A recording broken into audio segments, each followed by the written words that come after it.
नमस्कार, देवमाजावरती स्वागत आहे. आज आज आपल्या बरोबर श्री हेमंत बापट आहेत. तर दादा, आपण आज थोडा एक किचकट विषय घेऊया, तो आहे परान्न. बर, ठीक आहे. सर्वांना माझा नमस्कार. माझे गुरु, ज्यांना मी गुरु मानतो, त्या वैद्य अशोक श्रीपाद भट यांना माझा दंडवत. आणि देव माझा ह्या चॅनललाही परत एकदा खूप धन्यवाद की ते समाजसेवा जी त्यांची चालू आहे, एक प्रकारे लोकांना आध्यात्मिकदृष्ट्या जे ज्ञान मिळायला पाहिजे हे या चॅनलद्वारे मिळत आहे. तर ही एक खूप सध्याच्या काळामध्ये आपण म्हणतो की काय करावं, तर सहज सोप्या पद्धतीने हे चॅनल ज्या विभूतींच्या मोठ्या माणसांच्या संपर्कात जाऊन माहिती आपल्या समाजाला देत आहेत, हे खरंच कौतुकास्पद आहे.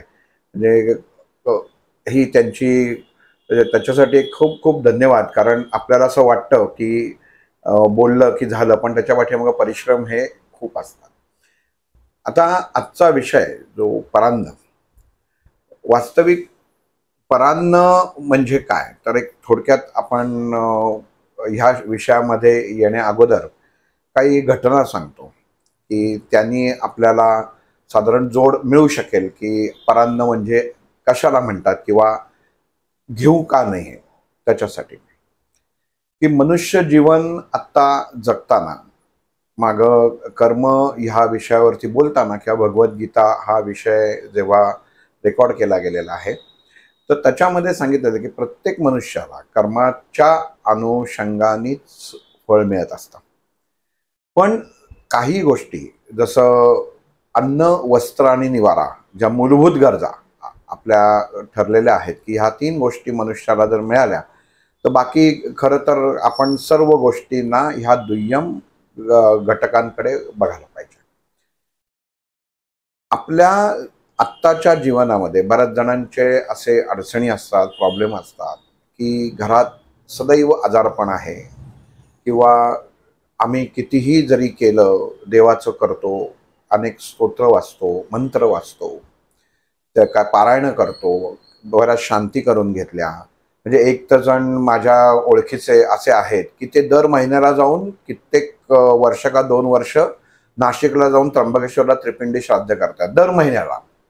म्हणजे मनुष्य जेव्हा ग्रासला जातो तर तेव्हा त्याची बुद्धी जी आहे ही वास्तविकरित्या काम करणं बंद करते. आपण ह्या व्यक्तींच्या बाबतीत जर बाह्य बघून जर विचार केला तर आपण सहज म्हणून मोकळं होतो की काय मूर्ख माणसं आहेत वगैरे. पण जो मनुष्य परिस्थितीतनं जात असतो तर त्या माणसाला खरं तर वास्तविक त्या क्षणी काही सुचत नसतं की आपण काय करावं. आणि तो जो सांगतो तो प्रत्येक उपाय तो माणूस करत असतो की ह्या ना त्या कारणाने त्याच्या जीवनामध्ये बदल घडेल, त्याचं आयुष्य सुसह्य होईल. आणि ह्याच्यामध्ये काही वेळा दुर्दैव असं आहे की संधी साधू लोक त्याचा फायदा घेतात. मग तुम्ही अमुक करा, अमुक खर्च करा, तुम्ही ह्या शांती करा, आणि त्याचा काही उपयोग होत नाही. आपण नक्की करायचं काय. ह्या शेवटी तो माणूस इतका कंटाळतो की पूर्ण घराचा ऱ्हास होतो, द्रव्याचा ऱ्हास होतो, आजारपणं घरामध्ये इतकी असतात. म्हणजे कित्येक उदाहरणं माझ्या समोर आहेत, मला माहिती पण आहेत की ज्यांच्यामध्ये हे काही प्रॉब्लेम्स आलेले आहेत. काही आता सध्या चालू असलेला 2 प्रॉब्लेम्स जे आहेत की मूल न होणं, हा सुद्धा एक खूप मोठा प्रॉब्लेम सध्या समाजामध्ये आहे. दुसरी गोष्ट फायब्रॉइड आणि कॅन्सर, हे मागच्या विषयातच म्हटलं की ज्याच्यावरती मंत्रशास्त्राच्या अनुषंगाने मी सध्या काम करतो आहे. आणि एक 5-6 कॅन्सर स्पेशलिस्ट किंवा सायकोलॉजिस्ट यांची मदत घेऊन त्यांना हा प्रयोग करत आहे. आणि खरंच परमेश्वरी कृपेने त्याच्यामध्ये यश येत आहे. म्हणजे हे मी आत्ता ह्या विषयामध्ये सांगायचं कारण असं की ह्या सर्व गोष्टी आपल्या अन्नाशी निगडीत आहेत. की आपण जे ग्रहण करतो किंवा आपण असं धरून की आपला घसा बसतो, मग घसा बसला तर का बसला घसा, म्हणजे एखाद्याच वेळी आपण आदल्या दिवशी आईस्क्रीम खाल्लेलं असतं किंवा काही थंड पदार्थ, थंड सरबत प्यायलेलं असतं म्हणून घसा बसू शकतो, किंवा वातावरणातला बदल आहे त्यांनी बसू शकतो. म्हणजे शरीरावरती होणारे जे परिणाम आहेत हे आत्ता हे सिद्ध आहेत. दुसरी गोष्ट, लहानपणापासून आपल्याला माहिती आहे की अन्न हे पूर्ण ब्रह्म. प्रत्येक मंदिरात किंवा जिथं प्रसादालय असतात तिथं लिहिलेलं असतं की कोणीही अन्न वाया घालवू नये, जेवढं आहे तेवढंच घ्यावं, लागेल तर मागून घ्यावं, पण अन्न वाया घालवू नये, अन्न हे पूर्ण ब्रह्म आहे. हे वाक्य जे आहे हे एक वाक्य. आणि दुसरं, आपण भोजनाला जेव्हा बसतो इथं अजून एक गोष्ट सांगतो. जेवण ही अवस्था वेगळी आणि भोजन ही अवस्था वेगळी, हे बऱ्याच जणांना माहीत नाहीये. अच्छा. की ज्याला आपण जेवतो तर ती क्रिया वेगळी असते आणि भोजन जी क्रिया असते तर ती वेगळी असते. आपण पत्रिका जेव्हा छापल्या जातात किंवा त्याच्यात लिहिलेलं असतं की भोजन समारंभाची किंवा भोजनाची वेळ किती असेल ते, जेवणाची वेळ दिलेली नसते की त्याला. पण कंपन्यांमध्ये असतात तर कंपन्यांमध्ये भोजनाची वेळ दिलेली नसतं, तिथे जेवणाची वेळ किंवा जेवणाची सुट्टी. शाळेमध्ये आपण जेवणाची सुट्टी असं म्हणतो, भोजनाची म्हणत नाही. कारण भोजन हा शब्द सात्विकतेला धरून येतो. म्हणजे जे पदार्थ किंवा जे कार्य ऊर्जाभारित अन्न निर्माण करतात त्या अन्नग्रहण क्रियेला भोजन असं म्हणतात. पण जे जे अन्न हे सहजतेने किंवा कुठल्याही पद्धतीने असो किंवा त्याच्यामध्ये रसधातू नसले तरी जे ग्रहण केलं जातं त्याला जेवण म्हटलं जातं. की भोजन मध्ये सर्व सत्वगुण असतात आणि जेवणामध्ये सत्व असतीलही पण सत्व रज तम हे तिन्ही गुण असतात. म्हणून भोजनामध्ये कधीही तुम्ही बघा की साधारण तामसी पदार्थ नसतात. म्हणजे ज्यांनी रजोगुण वाढेल तर हे पदार्थ नसतात. तर त्यामुळं आपण दुपारी भोजनाची वेळ म्हणतो, जेवणाची वेळ म्हणत नाही. मी हे का सांगतोय की आपण जर हे गोष्टी जर आपल्या रोजच्या जीवनामध्ये अंमलात आणल्या नाहीत तर आपल्या देहावरती त्या त्या अनुषंगाने त्याचे परिणाम होतात. की आता जसं परान्न म्हटलं आपण, हा परान्नाचा आता विषय आपण जो घेतो आहे की त्याला, की परान्न म्हणजे काय, तर आपण न शिजवलेलं अन्न आणि जे अन्न स्वीकारताना वर्तुळ पूर्णत्वाला जात नाही त्याला परान्न म्हणतात. म्हणजे आपण हॉटेलमध्ये गेलो तर हॉटेलमध्ये काय करतो की आपण खातो पण त्याचे पैसे मोजतो, ते वर्तुळ पूर्ण होतं. घरामध्ये आपली अन्न जे शिजवलं जातं, ज्या सात्विकतेने शिजवलं जातं ते अन्न, आणि आपण दुसऱ्यांकडे जातो, कोणाच्या घरी जेवायला गेलो, काही कारणाने येणं जाणं झालं, मग चांगला समारंभ असो वाईट असो, पण जे अन्न घेतलं जातं त्याला परान्न म्हणतात. कारण त्याच्यामध्ये गुण बरोबर दोषही येतात. आता इथं एक प्रश्न कदाचित उपस्थित होऊ शकतो की घरातल्या पदार्थांमध्ये दोष उत्पन्न होऊ शकत नाहीत का? तर घरातल्या पदार्थांमध्येही दोष उत्पन्न होऊ शकतात. मग परान्न ह्या शब्दाची जर योग्य व्याख्या करायची झाली तर जे अन्न दूषित आहे, म्हणजे सत्व आणि रज तम हे तिन्ही गुण ज्या अन्नात सामावलेले आहेत किंवा असू शकतील असं अन्न म्हणजे परान्न म्हटलेलं आहे. मग ह्या अन्नाचे म्हणजे आपण मंदिरात जातो, प्रसाद घेतो आणि घरी येतो, पण आणि घरची जर आपण खिचडी म्हटली किंवा जी आता मठांमध्ये मिळते की ते जे शिजवलं जातं तर त्याची चव बघा तुम्ही आणि वेगळी असते. आणि आपण तेच अगदी सर्व तसंच्या तसं घेऊन केलं. एवढंच काय तर आपण घरी सत्यनारायणाचा जो शिरा करतो की सत्यनारायण ज्या दिवशी घरामध्ये असतो त्याचं जे मोजमाप दिलेलं आहे, तर त्या दिवशी तेच मोजमाप घेऊन तुम्ही जर दुसऱ्या दिवशी शिरा केलात तर तुम्हाला तो प्रसादीय होत नाही. हे सांगायचं कारण असं आहे की मनुष्याच्या वैचारिकतेच्या अनुसार जो मनुष्य विचार करत असतो, जी गृहिणी जे अन्न तयार करत असते किंवा पुरुष सुद्धा करतात हल्ली, तर त्यांचे विचार त्या अन्नामध्ये उतरतात. ते त्याला परान्न म्हटलेलं आहे की दुसरीकडचं अन्न किंवा कोणी तयार केलेलं अन्न का खाऊ नये. आता इथे दादा याच्यामध्ये ना काल वैशालीताईंशी माझं बोलणं झालेलं. त्यांनी एक अन्नपूर्णाच्या बद्दल एक माहिती महत्व सांगितलं. तिने काय सांगितलं की तुम्हाला जेवण बनवताना तुम्ही एक्सपेरिमेंट करा, अन्नपूर्णा स्तोत्र बाजूला लावून ठेवा आणि तुम्ही जेवण बनवा, चव बदलते त्याच्यात. बरोबर आहे. त्याचं कारण असं की अन्नपूर्णा ही देवता आहे. मागील आपल्या आपण जेव्हा देव आणि कशी पूजा करावी किंवा हा भागात आहे तेव्हा कुठले देव असावे त्याच्यात अन्नपूर्णा असावी असं सांगितलेलं होतं की जिच्यात पूर्णत्व आहे की ती देवी जी आहे किंवा त्या देवीचं जे गुण आहेत, तत्व आहे, हे घरातल्या अन्नाला सात्विक ठेवण्याचं काम करत असतं. म्हणून जसं आता सर म्हणाले की त्या वैशालीताईंनी सांगितलं की स्तोत्र लावून ठेवा, की ते त्या ध्वनीद्वारे, त्या कंपनांद्वारे अन्नामध्ये उत्तम ऊर्जा निर्माण होते, म्हणून ती स्तोत्र लावलं जातं किंवा जी गृहिणी जी असते ती म्हटलं जातं. आता इथं अजून एक, आता हा प्रश्नच सरांनी आता विचारला त्याच्यावरनं सांगतो. काही जणांना कुठलीही स्तोत्र, कुठलेही मंत्र जेवण तयार करताना म्हणायची सवय असते की काही म्हणजे विष्णू सहस्त्रनाम म्हणतात किंवा अजून काही गोष्टी ललिता सहस्त्रनाम म्हटलं जातं. बरेच आपल्या मंत्रशास्त्रामध्ये आहेत. तर तसं करता कामा नये. कारण काय आहे की आपण जसं ध्वनी प्रगट करतो तसं तसं त्याचा फरक हा प्रत्येक आपल्या सभोवतालच्या गोष्टीवरती होत असतो आणि अन्नावर हा तर अगदी क्षणिक होतो. आपल्याला माहिती आहे की अन्न हे कधी एका दिवसामध्ये खराब होणारा पदार्थ आहे की बाहेर ठेवला की तो खराब होतो.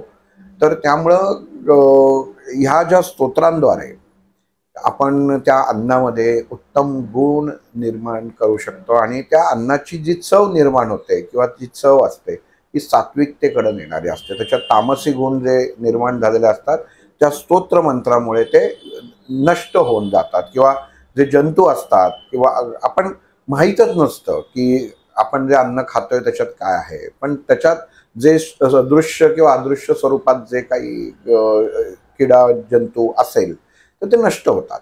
म्हणजे अगदी मी दह्याचा प्रयोग बऱ्याच जणांना सांगतो की तुम्ही करून बघा, की एक अगदी सारखं विरजण घ्या, 2 तुम्ही वाट्यांमध्ये ते लावा आणि एका याच्यामध्ये मी जसा सांगतो तसा तुम्ही महामृत्युंजय मंत्र म्हणा आणि ते दोन्ही वाट्या शेजारी शेजारी ठेवा आणि दुसऱ्या दिवशी त्या दही जे आहे ते फक्त असं उपडं करायचं. कारण चव आपण विचारली तर मनुष्याचे वैचारिकता इतकी कमकुवत असते की आपण म्हटलं ना ह्याची चव चांगली लागते का, तो समोरचा म्हणतो हो चांगली लागते. म्हणून ती काय करावं की दोन्ही दह्याच्या वाट्या अशा एका भांड्यामध्ये मोकळ्या कराव्या. तर जसं मृत्युंजय मंत्राने म्हटलेलं जे दही असतं हे घट्ट लागतं आणि दुसरं दही हे पातळ लागतं. म्हणजे हा प्रयोग करून बघा. म्हणजे मंत्रशास्त्र आपल्या अन्नावरती किती परिणाम करतं हे याच्यावरनं एकतर दिसून येतं.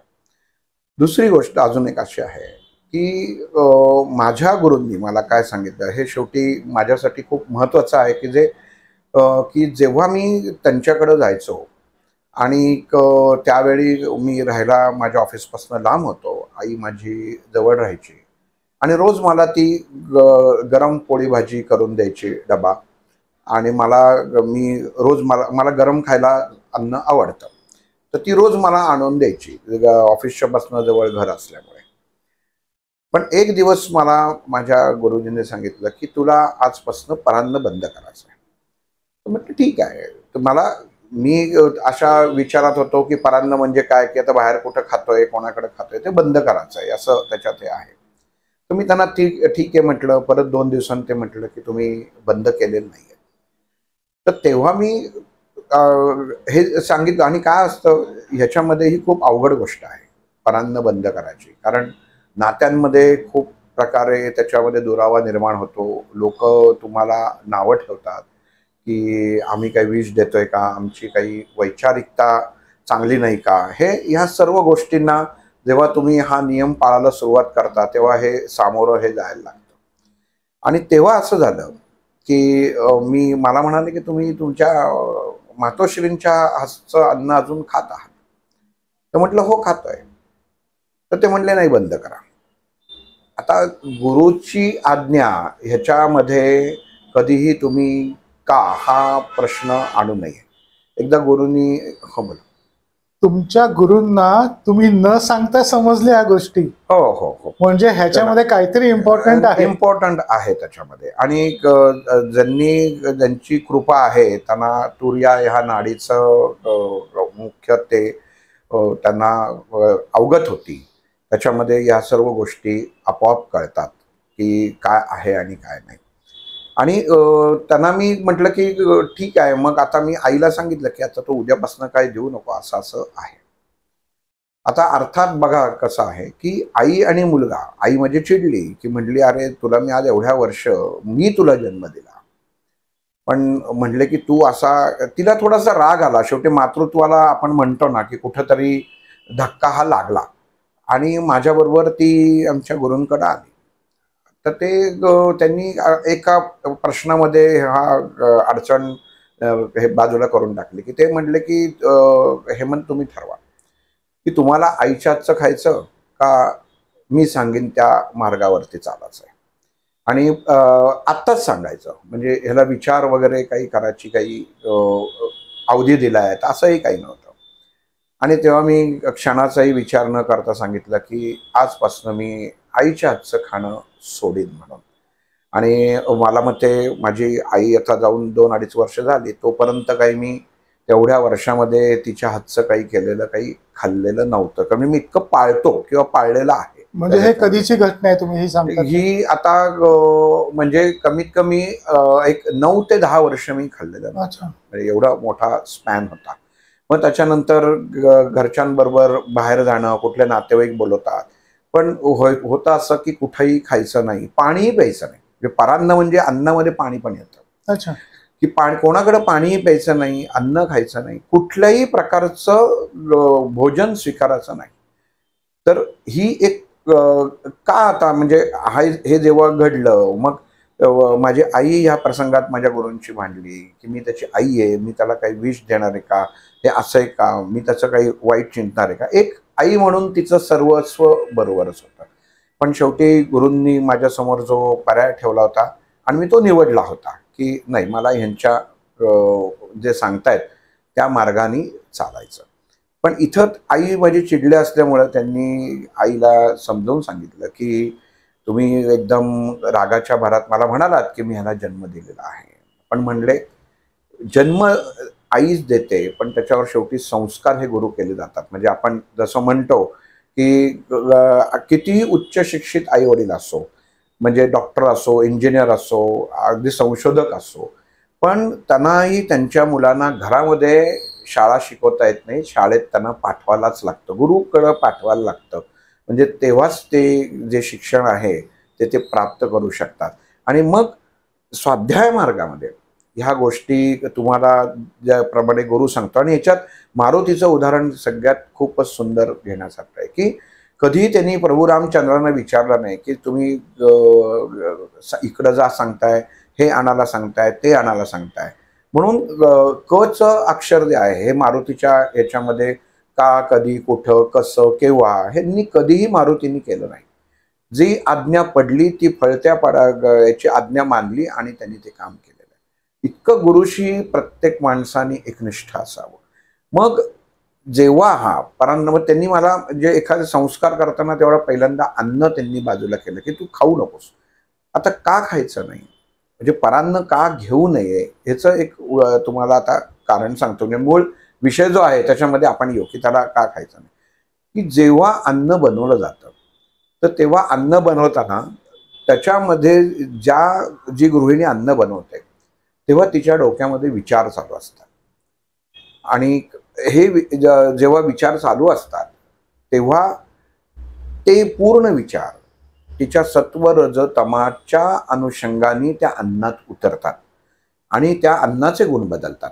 म्हणून हे अन्न जे आहे हे समोरच्याला बाधक ठरू शकतं. आणि ज्या गोष्टींचा ती विचार करत असते तर तेच विचार ह्याच्यामध्ये उतरून तुम्हाला अनंत आजारांना सामोरं सुद्धा जावं लागू शकतं.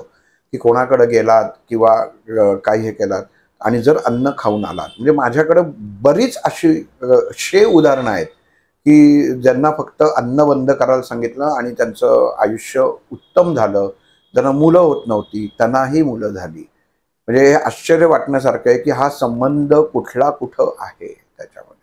दादा हा, गेले 1.5 वर्ष मी कुठल्याही नातेवाईक, हे डेमाचं शूटिंग चालू झाल्यानंतर कुठल्याही नातेवाईकाकडे जाऊ शकलो नाही. आणि लिटरली माझे किती प्रॉब्लेम होते सगळे सॉल्व्ह झाले.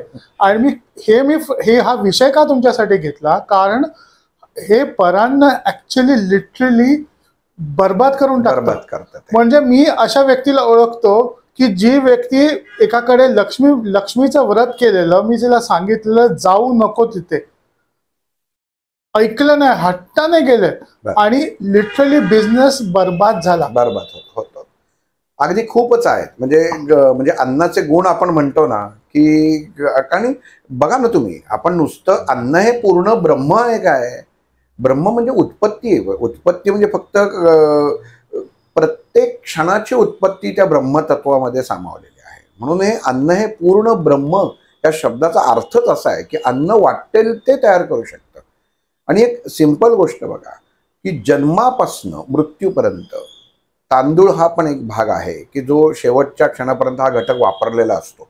सुरुवातीला अक्षदांच्या स्वरूपात वापरतो आणि मनुष्य जातो तेव्हा पिंडाच्या स्वरूपामध्ये तो तांदूळाचा उपयोग केला जातो, कारण तो गतिशील आहे त्याच्या ह्याच्यामध्ये.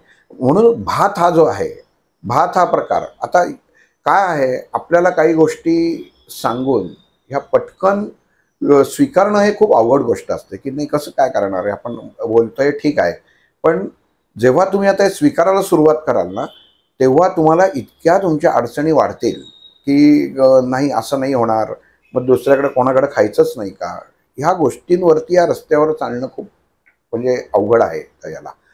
पण कमीत कमी ज्या पांढऱ्या गोष्टी आहेत, म्हणजे परान्नामध्ये ज्या पांढऱ्या गोष्टी, म्हणजे भात हा पांढरा येतो, दही हे पांढरं येतं, त्याच्यात मीठ हे पांढरं येतं, साखर ही पांढरी येते, केळं हे सुद्धा पांढऱ्या याच्यामध्ये मोडलं जातं. तर हे पदार्थ इथनं तरी सुरुवात करा की कोणाकडे खायचे नाही. आणि दादा मी ऍक्च्युली अशी केस बघितलेली आहे की त्या 2 वर्षाच्या मुलावरती प्रयोग केलेला आहे होतो, आणि प्रत्येक वेळा मिठाई घेऊन येणार ती पांढरीच असते त्या व्यक्तीला, आणि मिठाई खाल्ल्यानंतर त्यांची त्या मुलाची तब्येत खराब होते किंवा आईची तब्येत खराब होते. अगदी आहे. कारण एक बघा ना तुम्ही की एखादी व्यक्ती मृत पावते तर तिला पांढरं कफन का घालतात? असं कधी इतर रंगाचं कफन का नाही घालत? पांढरं काय आहे त्याच्यामध्ये, असं पांढऱ्या रंगामध्ये काय? मला पण प्रश्न पडला होता की हे पांढरा रंग जो आहे ना, तो सहजरित्या दुसरी कंपन स्वीकार करू शकतो. म्हणजे इतर रंगामध्ये ते होत नाही. तर पांढरा रंग ही त्या देहाची पूर्ण कंपन बदलून टाकतो आणि तो ब्लॉक करतो. म्हणजे एखाद्या मृतदेहावर तुम्ही पांढरं कापड घातलत ना, तर त्या मृतदेहातनं बाहेर पडणारी कंपन ही बंद होतात. म्हणजे तो ट्रान्समिट करत नाही त्याच्यात. आणि का करत नाही? तर ते काम सूर्याची किरणं करतात. म्हणजे नैसर्गिक घटना आहे बरं का ही सूर्याची किरणं करतात. की सूर्यकिरण त्या पूर्ण जेवढे आपण कधी असं बघतो, विचार करतो का की आकाशात वीज चमकली की सगळ्यांना भीती वाटते, पण ती ज्यावेळी चमकते ना पांढऱ्याच्या, त्या क्षणामध्ये वातावरणात असलेले जीवजंतू एका क्षणात मरून जातात. म्हणजे ही ताकद आहे. त्या आपण फक्त विजेच्या म्हणजे बघत असतो की वीज चमकली, पण तसं नाहीये. म्हणून तसं अन्नामधले जे पांढऱ्या गोष्टी आहेत, त्या पांढऱ्या गोष्टी सहज तऱ्हेने ऋणभारित कंपनं म्हणजे वाईट विचार हे समोरच्याकडं पास करण्यासाठी किंवा देण्यासाठी उपयोगात आणले जातात. दुर्दैवानं आज ह्या गोष्टी करणं गुन्हा आहे. तांत्रिक गोष्टींमध्ये या गोष्टी मोडतात, पण तरी लोक स्वतःचं चांगलं होण्यासाठी, मुलांना नोकऱ्या धंदे लागण्यासाठी, व्यसन सुटण्यासाठी या सर्व गोष्टी करत असतात. हे चुकीचं आहे. आणि ईर्ष्या मनामध्ये असते की मलाच सगळं प्राप्त व्हावं, तर तसं नाहीये. तर त्यामुळं आता तुम्ही मला सांगा की लग्नामध्ये अक्षता का टाकतात? बऱ्याच जणांना माहित नसतं की लग्नात अक्षता का टाकतात. बरं, अक्षरा टाकताना पांढऱ्या टाकतात का? रंगीत असतात त्याच्यात. मग रंगीत का करतात? की त्याचा गुणधर्म बदलला जातो, त्या तांदूळाचा गुणधर्म बदलला जातो. आता गंमत अशी बघा, मी तुम्हाला सांगतो, जर एखादी व्यक्ती असेल तर ती विचार करेल की अरे काय अक्षदा वाया घालवतात, पायाखाली जातात, तुडवल्या जातात आणि त्या तेवढ्याच जर एखाद्या गरीबाला दिल्या तर त्याचा उपयोग होऊ शकेल, कशाला उगाच वाया घालवणं आणि मारणं ह्याच्यामध्ये. पण त्याच्या पाठीमागचं रहस्य असं आहे की अक्षदा जेव्हा आपण त्या वधूवराच्या डोक्यावर टाकतो आणि बघा आपण उभा असतो, आपल्याही डोक्यावरती एखादी अक्षदा येऊन पडत असते तेव्हा, तर ह्या सर्व घटना घडत असताना त्या जेवढी माणसं तिथं जमलेली असतात तर अनेक विचारांची माणसं असतात. तर त्या प्रत्येक माणसाच्या मनात असलेले विचार, म्हणजे एक उदाहरण म्हणून सांगतो की अरे वा, अरे नाही हा मुलगा काय ह्या मुलीला तेवढा शोभत नाहीये, किंवा दोघांची उंची सारखी नाहीये, किंवा मुलगी शोभत नाहीये, हे असं हे एक विचार, म्हणजे हा एक विचार येतो. अनंत लग्नाचं ठिकाण, भेटण्याचं ठिकाण बघा, सगळी माणसं काय रे तू काय करतोयस, मग तुझी सासू कशी आहे, मग तुझा नवरा कसा आहे, तुझा भाऊ कसा आहे, आई कशी, सगळे विषय जे असतात ना ते तिथे येऊन एका ठिकाणी मांडले जातात. आणि ह्या सर्व घटनांचा किंवा हे डोक्यात विचार असतात, या सर्व विचारांचा त्या वधूवरांच्या हातामध्ये जे कंकण बांधलेलं असतं त्याची ताकद कमी करतं. म्हणजे हे त्यांना माहिती आहे की त्या हडकुंडाचं एक कंकण बांधलेलं असतं आणि ती ताकद कमी होऊ नये म्हणून तांदूळाच्या अक्षदा ह्याच्या डोक्यावर जेव्हा टाकल्या जातात तेव्हा ही जी निर्माण झालेली सगळी ऊर्जा, मग चांगली असो वाईट असो, ही त्या क्षणी त्यावेळी तिथं शून्यावर येते. म्हणजे त्याचा कुठलाही परिणाम त्या नवरा बायकोंच्या देहावरती होत नाही. म्हणून अक्षदा, आणि पायाखाली गेलं, पायाखाली ते आपण म्हणतो ना की अरे अक्षदा पायाखाली गेलेल्या आहेत, तरी आपण कसं आहे की हा जो विचार करत असतो ना त्या व्यक्तीने हे पण करावं की आपण नुसता पाय ठेवला तरी आपल्या पायाखाली असंख्य किडामुंगी चिरडत असतात. आज आपण अक्षदा देवाखाली ठेवतो. हे मुद्दाहून असं विश्लेषण का करतोय की आपण एक प्रॅक्टिकली जगणं गरजेचं असतं. आणि त्या अशा पद्धतीने आपण कधीच विचार करत नाही. मग आपण देवताची स्थापना करता गुरुजी म्हणतात की अक्षदा ठेवा, मग त्याच्यावर सुपारी ठेवा, किंवा मग ज्याचा अभिषेक असेल तो गणपती ठेवा, बाळकृष्ण ठेवा. म्हणजे त्या तत्वाच्या पायाखालीच गेल्या त्या. म्हणजे लक्षात घ्या, गती बदलायचं काम हे तांदूळ करतं. म्हणजे वातावरणातली गती, वातावरणातला धन-ऋण म्हणजे पॉझिटिव्ह व्हायब्रेशन आणि निगेटिव्ह व्हायब्रेशन बदलायचं काम हे तांदूळ करतं.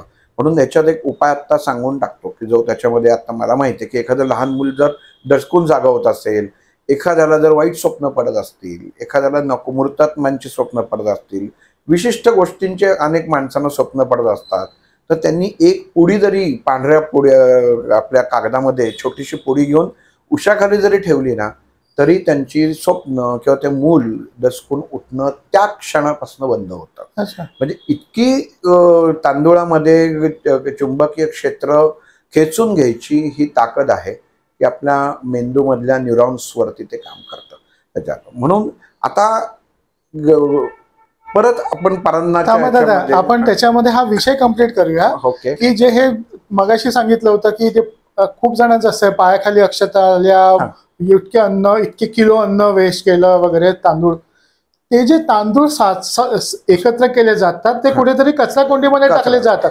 तिकडे येऊन प्राणी, पक्षी, छोटे किडे मुंगे ते सगळं खातात. म्हणजे ते अन्न असलं तरी ते वेस्ट होत नाही. हा, वेस्टही होत नाही. आणि काही गोष्टी अशा आहेत ना की ते जेव्हा तुम्ही ते पायाखाली जातं ना तर तेव्हा ते एखादी म्हणतो ती गोष्ट ती चुरडली जाते. म्हणजे जी कंपनी जे आहेत ना त्याद्वारे चुरडली जाते. आणि मुळामध्ये कसं आहे बघा की जीवनामध्ये आपण यज्ञामध्ये मग आपण एखादी गोष्ट समिधा अर्पण करत असतो किंवा जे आपण भात अर्पण करत असतो अग्नीला, तर तेव्हा तुम्ही हा विचार तेव्हा का नाही करत की तुम्ही ते भात अग्नीमध्ये जाळून टाकताय. जर इथं असेल याच्यात तर ही कृती आहे जीवनातल्या, जीवन जे यज्ञ आहे त्या यज्ञामधली ही एक कृती आहे. आणि सहज असं आपल्याला कधी वाटलं तर लक्षात ठेवा की आपण घरामध्ये ज्या अक्षदा ठेवतो त्या जर खाली पडल्या किंवा इकडे गेल्या तरी आपल्याला तेवढं वाटत नाही. कारण काय आहे की ती चुंबकीय क्षेत्र घरातलं आपोआप नियंत्रित करायचं काम करत असतात. बऱ्याच ठिकाणी देवघरात जर तुम्ही आता हा व्हिडिओ बघितल्यानंतर देवघरातनं जर देव बाजूला केले, त्यांनी कापड ठेवलं असेल तर त्यांनी बघावं त्याच्यात एवढ्या तरी अक्षदा त्यांना सापडतील. आता त्यांना काय वाटतं की त्या अक्षदा मी वाहताना इकडं तिकडं तशा झाल्या नाही. अक्षदा म्हणजे तांदूळाचा गुणधर्मच आहे की ते स्वतःचं चुंबकीय क्षेत्र हे स्वतः निर्माण करतं आणि त्या जागेचं संरक्षण करतं.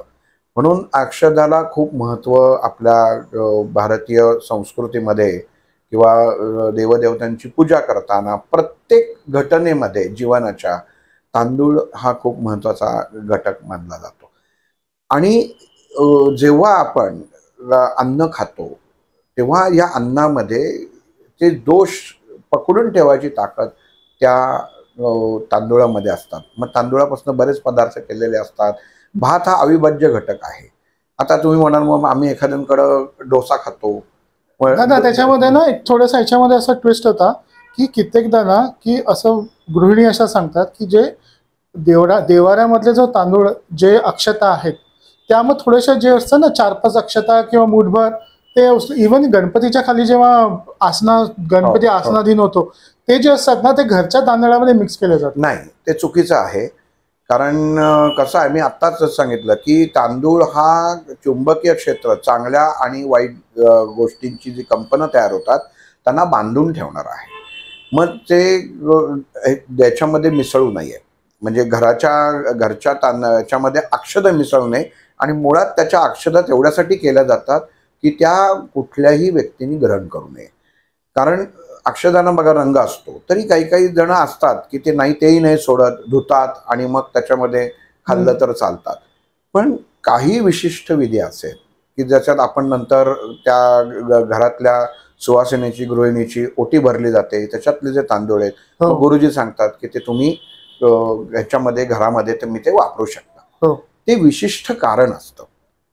म्हणजे आपण कधी तुम्ही असा विचार केलाय का की ओटी आपण आता कित्येक लाखोनी स्त्रियांनी आजपर्यंत ओटी घेतली असेल किंवा ओटीत घेतल्या. मग ओटी म्हणजे काय असा जर प्रश्न विचारला तर मला वेड्यातच काढतील लोक की आपण ओटी घ्यायची. गुरुजी म्हणतात ओटीत घ्या. म्हणजे ओटीत म्हणजे कुठं घ्या. नुसता असा पदर केला तिरका की त्याला ओटी म्हणायचं का. तर जेव्हा आपण ही कृती करतो, आता माझा हात धरलाय तसं आपण धरून चालला की एका स्त्रीचा पदर तसा आहे आणि ते गुरुजी त्याच्यात नारळ आणि ते तांदूळ त्याच्यामध्ये किंवा फळ काय जे असेल ते जेव्हा ते ओटीत घालतात तर ओटी म्हणजे काय तर तुमच्या जनन मार्गापासनं ते तुमचं गर्भाशय ह्याच्यामध्ये जी कंपनं निर्माण झालेली असतात ही आपल्या दोन्ही छातींच्या मधल्या भागापर्यंत पोकळीपर्यंत येतात आणि ऊर्जा निर्माण करतात. तर ही जेव्हा तुम्ही ओटी घेता तेव्हा त्यातमधनं निर्माण झालेला अपान वायू हा दूषित होत नाही, शुद्ध होतो. म्हणून त्याला ती ओटी घ्यावी म्हणतात. चला, तर ओटी भरण्याचं कारण मुख्यत्वे ते असतं की सुवासिनीची ओटी भरायची, कारण देहामधला अपान वायू हा शुद्ध होणं खूप गरजेचं असतं. दादा आता मला सांगा ह्याच्यात 3 प्रश्न आले. एक की गणपतीच्या खाली ज्या आपण पांढरे तांदूळ ठेवतो तुम्ही सांगितलं की ते ह्याच्यासाठी वापरायचे नाही. दुसरं की जेव्हा ओटी भरली जाते ते तांदूळ भटजे सांगतात वापरा, कारण त्याच्याने ते जे पॉझिटिव्ह एनर्जी आहे ते आपल्या पूर्ण फॅमिलीमध्ये येते ती. आणि तिसरं की जे असे हे तांदूळ जे वापरायचे नाहीत, देवाऱ्यातले तांदूळ किंवा गणपतीचे वाहिलेले तांदूळ, ते काय करायचे, कारण ते शेवटी ते गणपतीला वाहिलेले तांदूळ होते. नाही, गणपतीला तांदूळ जे वाहतात मुळात त्याला तांदूळ म्हणताच येत नाही. त्याला त्याला अक्षदाच वाहिले जातात. गुरुजी कधीच सांगत नाही गणपतीला तांदूळ व्हा किंवा याची तांदूळाच्या वर गणपतीची स्थापना केलीच जात नाही. म्हणजे जर हे कोणी करत असतील तर हे चुकीचं आहे की खाली गणपतीच्या खाली तांदूळ ठेवा आणि हे करा. तर तांदूळात त्याची स्थापना होतच नाही, कारण अक्षदाच त्याच्यात हे करायला लागतं. आणि अक्षदा हा नामपात्र म्हणजे अगदी थोड्याशा असतात. जर कुठल्या गुरुजी जर मोठ्या एवढ्या जर अक्षदा म्हणजे तांदूळाच्या अक्षदा करत असतील तर ते चुकीचं आहे. तर तेवढं लागतच नाही. आपण आमच्याकडे खेळतात तेव्हा 2 मूठ तांदूळ असतात खाली ठेवलेले. नाही, 2 मूठ तुम्ही का ठेवता तर ते शेतीसाठी केलं जातं. म्हणजे तो एक संस्कार आहे. म्हणजे आता बरेच शेतकरी जे असतात ते धान्याच्या ह्याच्यामध्ये करतात, तर ते पहिले जे धान्य येतं तर ते पहिल्या धान्यातली मुठी काढून ठेवतात आणि मग जेव्हा हे सण येतात, वेगवेगळे त्यांच्याकडे सण मानले जातात, तेव्हा त्या देवतेच्या इथं ते तांदूळ ठेवले जातात. मग मांडणं आता काय आहे की मी माझ्या लहानपणापासून मी जे घरात आपण खरं संस्कार बघत आलेला असतो, आई वडील करतात त्याप्रमाणे ते पुढं आपण करत असतो. पण तिथं मांडलं जातं, त्याच्यातनं त्या अनुषंगाने आपण पुढं पुढं पुढं जात असतो. ते काय व्रत असतं किंवा काय पूजन असतं त्याच्यासाठी ते करणं खूप महत्वाचं असतं. आता जसं तुम्ही हा प्रश्न विचारला की नाशिकला त्र्यंबकेश्वरला सुद्धा जेव्हा त्रिपिंडी केलं जातं तर शेवटच्या दिवशी गुरुजी तांदूळ ओटीत देतात आणि सांगतात की घरामध्ये तुम्ही तुमच्या घरामध्ये मिसळा. बरोबर. पण आता हे सांगत नाहीत की हे तांदूळ तुम्ही घरांच्या व्यतिरिक्त इतर कोणाला खायला घाला, म्हणजे ते खायला घालू नये, कारण ते भारीत असतात. अच्छा. आणि हे तांदूळ जर चुकून कोणाच्या मुखात गेले ना तर त्याच्या पिंडाचा त्रास ह्या व्यक्तींना व्हायला सुरुवात होते. म्हणजे इतकं हे कठीण शास्त्र आहे त्याला. पण हे सांगत नाहीत, ते नुसतं आपलं घेतात की तुम्ही घरातल्या तांदूळांमध्ये मिक्स करा. मग आपल्याकडे 100 माणसं येत असतात, सर्व गोष्टी येत असतात आणि त्याच्यामध्ये तुम्ही जर हे जर दुसऱ्याकडनं जर खाल्लं गेलं तर तुम्हाला ते चालत नाही. तो गुण त्याच्यामध्ये उतरलेला असतो, कारण त्या आत्म्यांची तेव्हा शांत करून नंतर जरी उत्तम कर्म केलं, म्हणजे आपण म्हणतो ना की पुण्य कर्म शेवटच्या दिवशी केलेलं असतं, तरी ते ज्या वाईट कर्मासाठी किंवा गतीसाठी केलेलं असतं ते पूर्ण झाल्याचं पूर्णत्व शुभ कार्य केलेलं असतं. तरी म्हणून त्याचे घरामध्ये हे करू नये, म्हणजे मिक्स करू नये त्या व्यक्तीने. ज्यांना माहीत नसेल, अज्ञानात आपण म्हणतो सुख असतं, आत्तापर्यंत माहीत नसेल, आता माहीत पडलं तर देऊ नये. किंवा कोणाकडं आपण शेजारी, आता फ्लॅट सिस्टमच आली आहे, पण अगोदर वाड्यांमध्ये आपण काही गुळ संपला, साखर संपला की पटकन शेजारी जायचो, शेजारच्या घरात घेऊन यायचो. तर कोणीही 3 गोष्टी अशा आहेत की त्या कधीही कोणाकडनं घेऊ नये. एक म्हणजे तांदूळ, दुसरं म्हणजे काळ्या जवसाची चटणी आणि दही. ह्या गोष्टी कोणाकडनंही मागून आणू नये. म्हणजे दही मागून, म्हणजे माझ्याकडं एक जण आत्ता त्यांच्या घरात मुलीला खूप प्रॉब्लेम होता, मुलीची अडचणच नाही. तर मी त्यांना म्हटलं की तुम्ही घरी दही लावता का? हो, मग आमच्याकडे घरचंच दही. म्हटलं विरजण? तर म्हणजे आम्ही काय दह्याचंच विरजण करतो. पण म्हटलं मग नाही, म्हणजे शेजारी काकू आहेत त्या देतात. म्हटलं त्यांच्याकडे आजारी कोणी आहे का? म्हणजे हो, त्यांच्याकडे आजारी आहेत. म्हटलं ते विरजण तुम्ही आणणं बंद करा, तुमच्या मुलीला औषधच लागणार. बापरे, असं बघा इतका त्याचा फरक पडत असतो. ह्याला हे परांनात येतं. अच्छा. आणि जसं ते बंद केलं तसं त्या मुलीला काही नाही, आणि इतकी त्या मुलीची वाईट अवस्था झाली होती की हिमोग्लोबिन 7 पर्यंत गेलं होतं. अच्छा. डॉक्टर्स झाले, डॉक्टरांनी सगळ्या टेस्ट केल्या, सगळं केलं आणि काही नाही. तिला कुठला तरी मानसिक आजार आहे एवढं त्याच्यामध्ये त्यांनी सांगितलं. पण हे दह्यामुळं ह्या गोष्टी घडतात, कारण दही हे प्रवाही आहे, तांदूळ हे प्रवाही आहे. त्यामुळे ह्या गोष्टी कोणाकडनं, आणि जवस हे कधीही कोणाकडनं घेऊ नये. काळे तीळ हे, म्हणजे हे 4 पदार्थ जे आहेत ना, हे कधीही कोणी जर दिले ना, घेऊ नये, कचरा कुंडीत टाकावे. आपण काय करतो, मला दिलेलं आहे मग ते नको, आपण कोणाला तरी मुखात जाऊ. पण त्या तुम्ही कर्माचे ते फळ तुमच्या नशिबात पडतंच. कारण काय असतं, तुम्हाला माहिती असतं की त्या अन्नात दोष आहे. मग ते तुम्ही ते दोषी अन्न माहिती असून दुसऱ्याला दिलं, आणि ज्याला तुम्ही देता तो अनभिज्ञ असतो, त्याला माहित नसतं, त्यामुळे तो दोष त्याला लागत नाही, तो तुम्हाला लागतो. तर त्यामुळं ते ह्या कृती करू नये. प्रवाहित करावं जलतत्वामध्ये, नदीमध्ये ते सोडून द्यावं. किंवा बऱ्याच जणांना सवय असते, मग आम्ही कुंडीत टाकतो किंवा ह्याच्यामध्ये टाकतो, तर नाही. कारण हा इतका, तुम्ही पक्ष्यांना, तुम्ही वर्षभर तुम्हाला पक्ष्यांबद्दल प्रेम येत नाही, पण असं काही त्याच्यामध्ये आलं की लगेच पक्षीप्रेम त्याच्यामध्ये जागृत होतं. तर तसं करता कामा नये, कारण हा कर्माचा इतका सिद्धांत क्लिअर आहे की तुम्ही जे कर्म करताय ज्या विचारांनी, हे त्याचं फळ तुम्हाला हे भोगायलाच लागणार.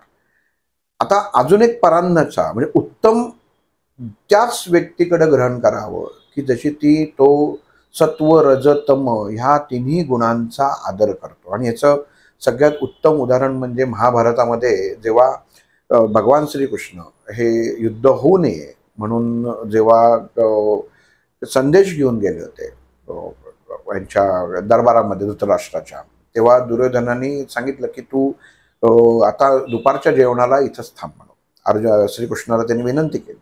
तेव्हा त्यांनी सांगितलं, नकार दिला की मी तू ना माझा मित्र आहेस आणि ना शत्रू आहेस, आणि मी हे घेत नाही, अन्न घेत नाही. आणि मग ते विदुराकडे गेले होते आणि विदुराकडे त्यांनी भोजन केलं होतं. आणि आता ह्याच्यात गंमत कशी बघा, कर्ण त्यावेळी तिथं श्रीकृष्णाला भेटायला गेला आणि श्रीकृष्णाने सांगितलं की त्यावेळी असं आत्ताच्या काळामध्ये श्रीकृष्ण हा VIP होता त्यावेळी विदुराकडे आलेला. आणि त्यांनी सांगितलं मला कोणाशी यांच्या दोन्ही दलांपैकी कोणी आलं तरी मला काही कोणाशी भेटायचं नाही त्याच्यामध्ये. आणि कर्ण त्याला भेटायला जातो की जे काही तुझा अपमान, कारण त्या घटनेमध्ये दुर्योधन हा श्रीकृष्णाचा खूप अपमान करतो, मग श्रीकृष्ण त्याला आपलं मोठं स्वरूप दाखवतो वगैरे, त्या गोष्टी वेगळ्या आहेत. पण जेव्हा कर्ण त्याला सांगतो, त्याच्याकडे जातो आणि मित्रत्वाची म्हणजे चुका दुर्योधनाने केल्या असतात तरी त्याची माफी कर्ण मागतो की नाही, त्यांनी जर चुकला आहे तर त्याच्यातर्फे मी माफी मागतो. तर तेव्हा भगवान श्रीकृष्ण कर्णाला म्हणतात की कर्ण, की तू एकतर कोणाला येऊन देत नव्हतं, पण कर्ण जेव्हा येतो तेव्हा भगवान श्रीकृष्ण त्याला भेटायला परवानगी तेव्हा देतात. आणि तेव्हा ते भगवान श्रीकृष्ण कर्णाला सांगतात की कर्ण, तुझा दोष नाहीये, पण तू ज्या घरचं अन्न खातोयस त्या अन्नाच्या दोषामुळं तू बांधला जातोयस, हे तू लक्षात ठेव, हे तुझ्या लक्षात येत नाहीये.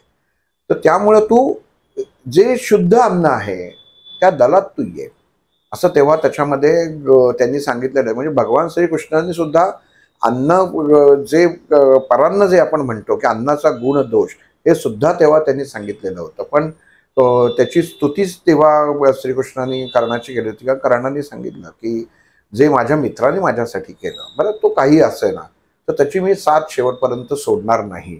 पण तेव्हा त्या काळच्या प्रसंगामध्ये श्रीकृष्णांनी वेशीपर्यंत कर्णाला नेऊन समजावायचा प्रयत्न केला होता, पण तो झाला नाही, सक्सेस म्हणजे यशस्वी झाला नाही.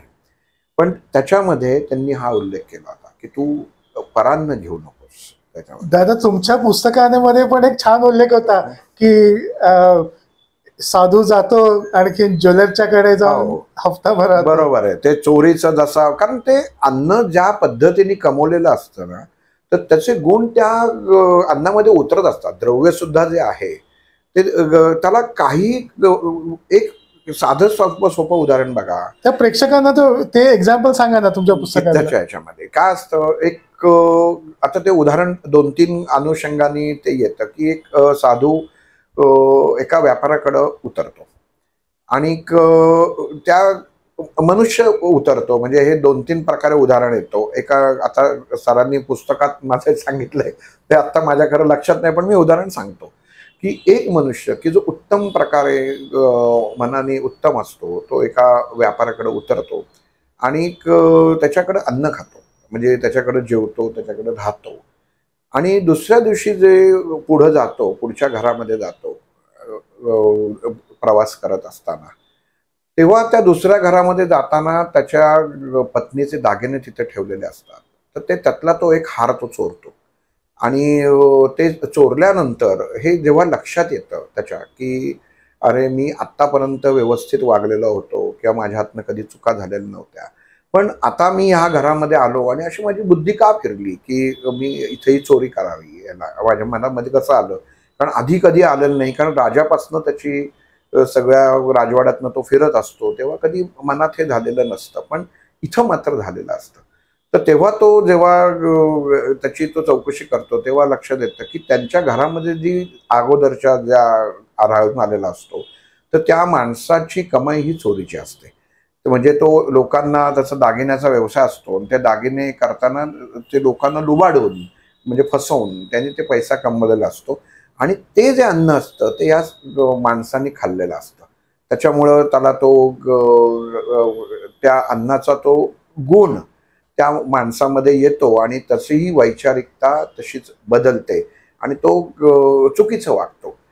पण ह्या अशा घटना ज्या आहेत किंवा ह्या ज्या गोष्टी आहेत ह्या आपल्या जीवनामध्ये घडू नये म्हणून पहिलं पाणी, की पाणी आपण म्हणतो पाणी प्यायल्यानंतर काय होतं, कोणी आपल्या घरात आलं तर आपण त्याला पाणी विचारतो. तुम्ही विचारा. तुमच्याकडं अतिथी देवो भव हा नियमच आहे, की तुमच्या घरामध्ये आलेल्या व्यक्तीला पाणी विचारणं हे तुमचं काम आहे.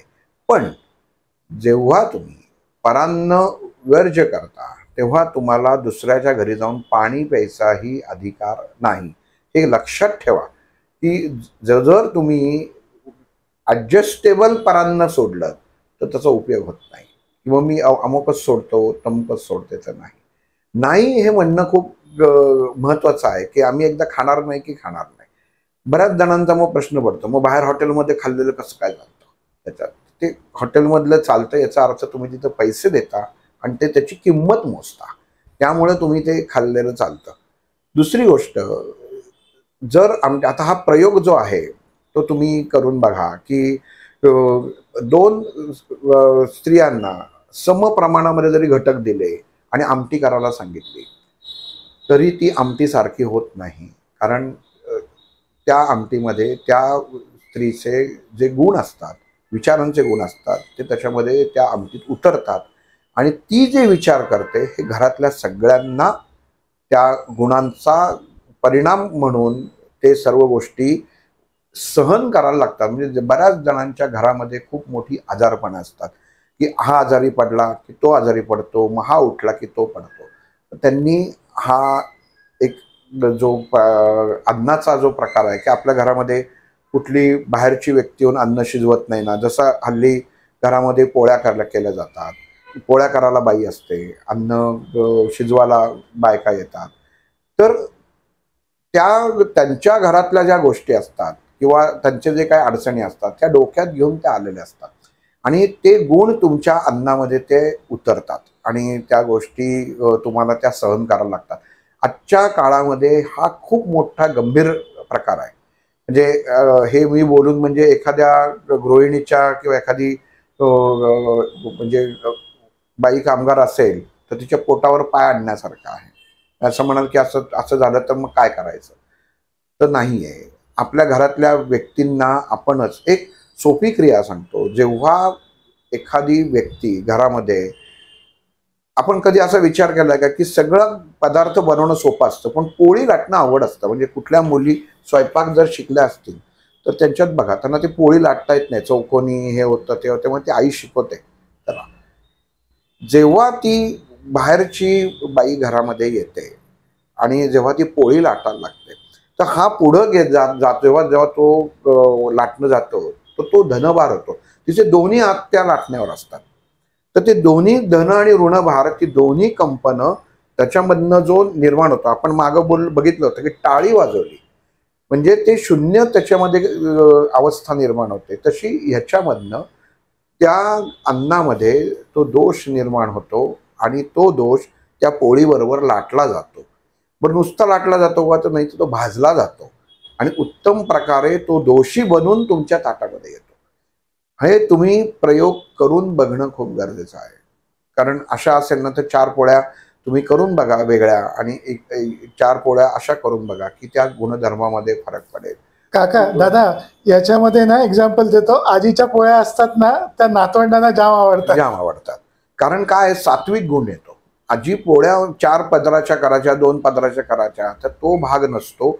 तो सात्विकपणा जो आहे ना तर तो खूप असतो. अतिनियम होत्या तेव्हाच्या. आज खाली बसून तेव्हा पोळ्या केल्या जायच्या. म्हणजे जी कृती आहे शास्त्रीय दृष्टिकोनातनं जर सर्व गोष्टींचा जर विचार केला की तेव्हा गॅस नव्हते, तेव्हा शेगड्या होत्या म्हणजे शेणाने सारवल्या होत्या. म्हणजे ते अन्न शिजवताना किती त्याच्यामध्ये शुद्धता आणायचा तेव्हा प्रयत्न केला जात होता. म्हणजे मला आठवत आहे किंवा आजही मला माहिती आहे की माझ्या गुरूंकडं जेव्हा दुपारचं भोजन होतं त्यावेळी पाटावर बसून भोजन होतं किंवा केळ्याच्या पानावरती भोजन होतं.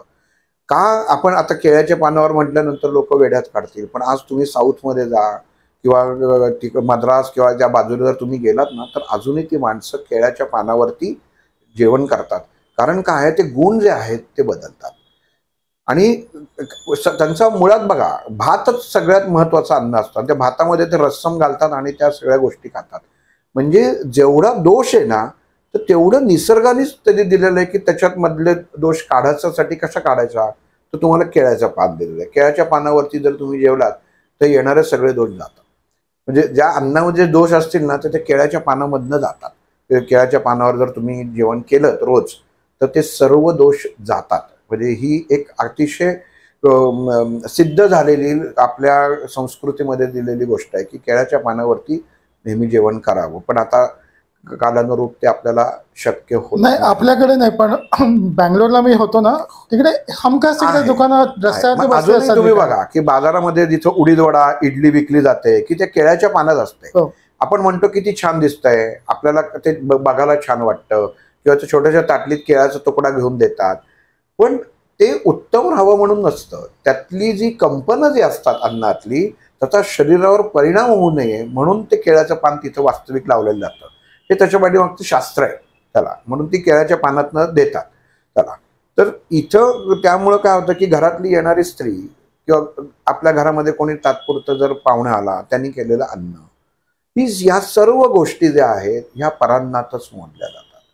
मग कुठलं अन्न हे परान्न नाही दादा. त्याच्या आधी ना, कुठलं अन्न परान्न नाही ना, त्याच्या आधी एक इम्पॉर्टंट प्रेक्षकांना सांगतो की मी हल्लीच एक एक्झाम्पल ऐकलंय. 2 स्त्रिया, कझिन सिस्टर्स, दोघांचं ऑलमोस्ट एकाच वयाच्या दोघी जणी. एकीचं खूप चांगलं चाललंय, डिसेंट फॅमिली, सगळ्या मुलं चांगली शिकतात वगैरे. दुसरीचे प्रॉब्लेम्स आहेत. तिच्या जी आहे, तिच्या गुरुने सांगितलं की तू कोणीतरी काहीतरी कोणतं तुला खायला देत आहे. मग तिला रिअलाइज आहे की ही बाई माझ्यावरती कझिन्सच आहे, दोन्हीच एका वयाच्या, दोन्ही दिसायला पण ऑलमोस्ट, कारण एकाच फॅमिली मधल्या. पण ती जी ईर्ष्या आहे, ती ईर्ष्येच्या पोटी हिची तब्येत खराब होते. अगदी बरोबर आहे. तर तिला सरळ गुरुने सांगितलं की बाबा तू अशी कोण व्यक्ती असेल ज्या तुला डाऊट असेल की त्या व्यक्तीबद्दल, त्याच्या व्यक्तीच्या हाताचं खाऊ नको. अगदी अगदी बरोबर आहे. म्हणून ते हे आपण अन्न कोणाच्याही हस्ते जे आहे ना, अगदी कोणी प्रसाद जरी तुम्हाला दिला ना, म्हणजे आता मी गणपतीत सांगतो, मी ह्यांनी काय होतं, माझं कोणाच्या घरी जाणं बंद झालंय, की कोणाकडे जात नाही. लोक म्हणतात की बाबा आम्ही प्रेमाने बोलवतो किंवा येत नाही, कारण प्रसादाला गेल्यानंतर नाही म्हणणं कसं. म्हणजे आत्ता मी एकांकडे गेलो होतो, ते म्हटले नाही गणपतीचा प्रसाद आहे. म्हटलं प्रसाद जरी गणपतीचा असेल ना तरी मला नको. ही तुमची मानसिक तयारी असणं खूप गरजेचं आहे. मग तिथं काय होतं, आपण म्हणतो नाही नाही प्रसाद आपण घेतला पाहिजे त्याला, तर नाही. शेवटी ते अन्न आहे, प्रसादीय आहे का नाही ह्या गोष्टीचा हा नंतर भाग आला. आणि प्रसाद कशाला म्हणावं, तर नुसतं कोणी जर त्याच्यामध्ये दिलं आणि देवासमोर ठेवलं तर तो प्रसाद होत नाही. प्रसाद हा दाखवला जातो. आपण म्हणतो ना की प्रसाद दाखव देवाला, तर काय दाखवायचं आहे त्याच्यामध्ये आहे, तर त्या आपल्या देहातल्या पंचतत्वांचा, पंचवायूंना त्याचा तुम्ही त्या अन्नाच्या भोवती आवरण तयार करत असतो पाण्याने. आणि अतिशय सोपी कृती आहे. दुसरी गोष्ट, जे आपण लिहिलेलं आहे वदनी कवल घेता, हा जो श्लोक आहे, हे तुम्हाला दाखवून देतं की आपण अन्न ग्रहण करताना आपल्या देहामध्ये जो जठराग्नी आहे हे यज्ञाचं कुंड आहे.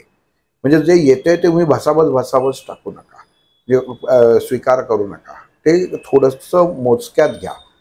आणि त्याचं रक्त होऊ दे, पाणी होता कामा नये. ज्या व्यक्तीला अन्नपचनाचा त्रास आहे तर त्याला याचा अर्थ काय, तर ते पचत नाहीये, कारण तो प्रमाणापेक्षा बाहेर. निसर्गाने काय सांगितलंय की पहिली ढेकर आली की तिथं थांबावं. आपण ढेकरावर ढेकर येतात तरी अन्न ग्रहण करत असतो. आणि हे अन्न ग्रहण करताना जेव्हा तुम्ही घरामध्ये स्वतःचीच पत्नी किंवा स्वतःच्या मग ह्याच्यात पहिलं आपण आता हे करू की कुठलं अन्न स्वीकारावं. ते मेन त्याच्यावरती जायचं की जी व्यक्ती आपल्या घरातल्या अन्नपूर्णेची पूजा करते, जी व्यक्ती म्हटलं, जी व्यक्ती आता धरून चाला की माझ्याकडं माझी मावशी आली, ती आता बाहेरची व्यक्ती आहे. आता मी सांगितलं की कोणाच्या हस्ते खाऊ नये, किंवा आता घरातल्या बाई आल्या, काम करायला आल्या, आजच्या काळानुरूपात ते बदल मला सांगणं आणि ते वास्तवात येणं ह्याच्यामध्ये खूप जमीन आसमानाचा आजच्या सर्व रुटीनमध्ये बदल आहे. तुम्ही एवढं करू शकता की घरातली कोणी जरी व्यक्ती आली किंवा घरातल्या काम करणाऱ्या बाई आल्या तरी तिला त्या अन्नपूर्णेला नमस्कार करायला सांगत जा. एवढं तरी तुम्ही त्याच्यात केलं ना तरी ती व्यक्ती काहीही जरी केलं त्या व्यक्तीने करत कोणीच नाही. म्हणजे आपल्या घरामध्ये येणाऱ्या व्यक्ती आहेत पण त्याच्या बरोबर येतं. जसं करोना म्हणतो ना की कोण काय मुद्दामून पसरवायला गेलं नाही, पण हा व्हायरस कसा आला, माणसात जसा हवेत पसरतो तसे हे गुण त्याच्याबरोबर चिकटून येतात. तर ते अन्नातनं येऊ नये. जसं तुम्ही त्या देवातल्या तत्वाचं त्या अन्नपूर्णेचं दर्शन घेता त्या क्षणी त्याच्याबरोबर आलेले सर्व गुण हे तिचं वाईट गुण हे गळून पडतात आणि मग तुम्ही त्यांच्याकडनं ते अन्न शिजवू शकता. मग त्याला तुम्ही परान्न म्हणत नाही. पण ही क्रिया ही फक्त आपल्या घरातच होऊ शकते. म्हणजे मी दुसऱ्याकडे गेलोय मग त्याच्या अन्नपूर्णेला मी नमस्कार करतो आणि खाऊ का, तर नाही. नियम म्हणजे नियम. आणि मुळामध्ये घरातल्या स्त्रीनी अन्नपूर्णेला रोज पूजन करणं गरजेचं असतं. देवामध्ये तुम्ही देवांची पूजा जेव्हा करता तेव्हा अन्नपूर्णा ही आपल्या घरातल्या अन्नाची देवता आहे हे कायम लक्षात ठेवलं पाहिजे. जो काही आपण घरामध्ये अन्न शिजवतो किंवा काय करतो त्यातला पहिला 2 घास करावे, एक देवतांना ठेवावे आणि एक सेपरेट अन्नपूर्णेच्या पाशी ठेवावा आणि तिला दाखवलेला जो नैवेद्य असतो ना तो घरातल्या अन्नात मिक्स करावा. हे सगळ्यात सोपं आहे. आणि त्याच्यात काय करायचं, मग आता प्रत्येक म्हणजे मी भातही शिजवला, आमटी शिजवली, भाजी शिजवली, तर मग कशात मग नक्की तो मी मिक्स करू. तर जो कॉमन आहे की जो सगळ्याला लागणार की आमटी कॉमन आहे तर तुम्ही आमटीचं नैवेद्य, आमटी कशी फक्त दाखवणार. हे प्रश्न आपणच उत्पन्न करत असतो की हे कसं करायचं, ते कसं करायचं. ते फक्त तत्व आहे, त्या तत्वाला त्याच्यात सामील करून घ्यायचं. नसेल तुमचं ताट वाढून घ्या, देवाच्या पुढे ठेवा, देवाच्या पुढे गेल्यावर नैवेद्य दाखवा. नैवेद्य जेव्हा तुम्ही चालू कराल त्याच्या अगोदर पहिला घास काढून तुम्ही तुमच्याकडं गच्ची असेल गच्चीवर किंवा बाहेर कुठेतरी त्या पित्रांच्या नावाने एक घास ठेवायचा. मग येऊन तुम्ही हात धुवून जेवायला बसू शकता. देवाला नैवेद्य दाखवल्यानंतर ही कृती करा, अगोदर कृती करायचा नाही, नंतर कृती करा. आणि त्याच्यात मन अडकवू नका की मी आता याच्यात ठेवलेलं आहे, आधी मी एक घास तोंडात टाकतो आणि कोणाला तरी सांगतो किंवा मी जेवायला बसतो, बायको म्हणते अरे तू बस जेवायला, मी वरती ठेवून येते नंतर, बाजूला काढून ठेव. तर तसं नाही चालत. आपण आपल्या मताप्रमाणे मनाप्रमाणे गोष्टी जर तुम्ही करायला गेलात तर तुम्हाला त्याचे रिझल्ट त्याचप्रमाणे मिळत असतात. एक इतकं सोपं आहे की प्रत्येकाच्या घरामध्ये अन्नाचं कोणाकडे नसेलच, गच्चीच नाहीये, काहीच नाहीये, ठेवायला जागा नाहीये किंवा याच्यात तुम्ही तो पदार्थ जेवा आणि तो घास तुम्ही जेवायला बसल्यानंतर तुमच्या मनात आलं की मी पहिली पोळी खाणार आहे किंवा पहिला भात खाणार आहे किंवा पहिलं भजं खाणार आहे किंवा पहिलं श्रीखंड खाणार आहे. तुम्हाला मनामध्ये जो पहिला पदार्थ मनात येईल त्या पदार्थाचा एक घास काढायचा. म्हणजे मला श्रीखंड वाटलं तर मी पोळीचा खाल्ला चालणार नाही. तुम्हाला जो वाटेल ना तो, हा पिंडाशी निगडीत आहे, हा पूर्वकर्माशी निगडीत आहे. तर तो घास बाजूला ठेवा, मग तुम्ही बाहेर जाताना त्याच्यामध्ये ठेवा, तेवढं चालेल. पण शक्यतो एवढी परिस्थिती नक्कीच कोणाची नाही. कुठं ना कुठेतरी परमेश्वर आपण एकदा तयारी करायला सुरुवात केली ना की तो मार्ग हा दाखवतोच.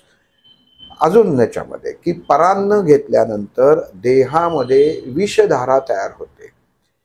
की तुम्ही कोणाकडे जर गेलात, आपण म्हणतो काहीच नको आम्हाला, फक्त हातावर साखर दे. मी मगाशीच सांगितलं पांढरे पदार्थ हे नेहमी ऊर्जा तुम्हाला ट्रान्सफर करण्यासाठी वापरणारे पदार्थ असतात आणि ज्यांच्याकडे जातो त्या व्यक्तीची वैचारिकता वाईट असतेच असं नाही. एखादा चांगला बातमी असते तर त्याच्यासाठी ती साखर देते की आज माझी नात पास झाली तर थांब जरा तुला साखर हातावर देते म्हणून देते. पण एक लक्षात ठेवा, आपण अन्न ग्रहण करत असतो की साखरेच्या बरोबर त्या व्यक्तीच्या त्या क्षणी जो मनात आनंद असतो त्याच्याबरोबर त्या व्यक्तीचे सर्व गुण त्या अन्नातनं आपल्याकडं येत असतात. एकदा नाही स्वीकारायचं, नाही हा शब्द एकदा तुम्ही तुमच्या शब्दकोशामध्ये बसवलात की तुम्हाला परत त्याच्यामध्ये घ्यायची गरज नाही. अजून बऱ्याच जणांना एक सवय असते, एका कुटुंबाचा असाच प्रॉब्लेम होता की त्या स्त्रीचा पोटाचा प्रॉब्लेमच जात नव्हता.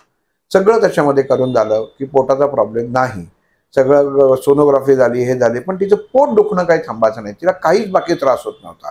अन्न व्यवस्थित जात होतं, शौचालय व्यवस्थित, पण पोटदुखी काही थांबत नव्हती.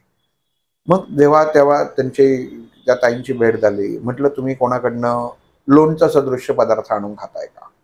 तर ते म्हणले, हो. आमच्या इथं चाळीमध्ये एक जण आजींनी मला दिलंय, त्या लोणचं घरी करतात आणि खूप छान करतात. आणि मग त्या लोणचं त्या घेऊन त्यांच्याकडनं आल्या होत्या. आता त्या आजींचं कुठलंही वाईट मन नव्हतं, नाही त्यांनी दिलंच नसतं. ते लोणचं त्यांना दिलं, त्यांनी छान बरणीत दिलं, त्यांनी ह्यांनी आल्यानंतर खाल्लं, ह्यांनाही आनंद झाला.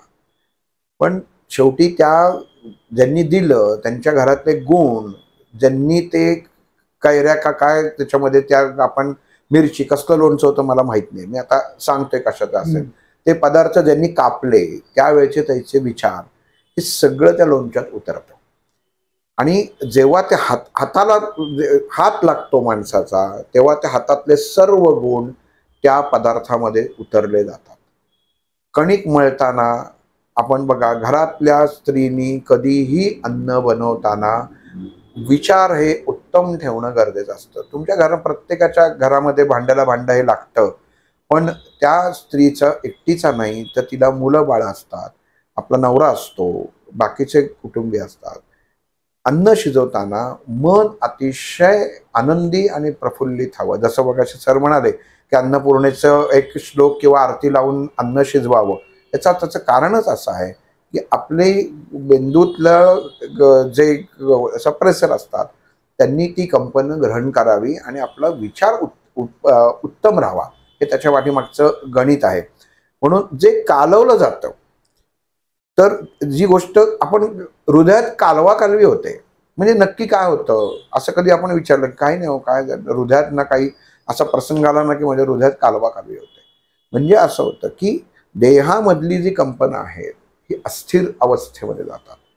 आणि मग जेव्हा तुम्ही घरात कणिक मळता, सर्व गोष्टी मळता, आता जी गोष्ट मळली जाते तर तीच सगळ्यात जास्त वाईट कंपनं उत्पन्न करू शकते. दादा, याच्यामध्ये ऍड असं करायचं होतं की असं यूट्यूब चॅनल्सवरती रील्स वगैरे त्याच्यामध्ये दाखवलं गेलं की तुम्ही जे गोळे रात्री बनवून ठेवतात, पिठाचे गोळे एक्स्ट्रा, तुम्ही ते पिंड ऍक्च्युअली बनवतात आणि ते तसे केल्यामुळे तुमच्या घरी दारिद्र्य येतं. हो, येतं ना. कारण शेवटी काय असतं, तो आकार असतो आणि आकार आलं की तो एखादा तुम्ही गोळा केलात तर गोळ्यामध्ये एक जीव उत्पन्न होतो. म्हणजे हा आकारच असा आहे की पूर्णत्वाचा आकार आहे, वर्तुळाचा आकार आहे. गोळा म्हणजे काय, तर वर्तुळ आलं, आणि वर्तुळ आलं की पूर्णत्व आलं, आणि पूर्णत्व जिथं येतं तिथं उत्पत्ती होते. तर त्या ठिकाणी जसं आता तुम्ही म्हणलात की दारिद्र्य ही सवय असते की आपण रात्री करून ठेवायची आणि मग सकाळी त्याच्यात छोटे छोटे कणकेचे गोळे करून ठेवतात आणि मग त्याच्यात ह्या गोष्टी लागू पडतात की घरामध्ये इतर जणांना त्रास होतोय किंवा घरात अगदी लक्ष्मीचा सुद्धा ऱ्हास व्हायला कमी होत नाही, त्याच्यामध्ये लक्ष्मीचा ऱ्हास होतो.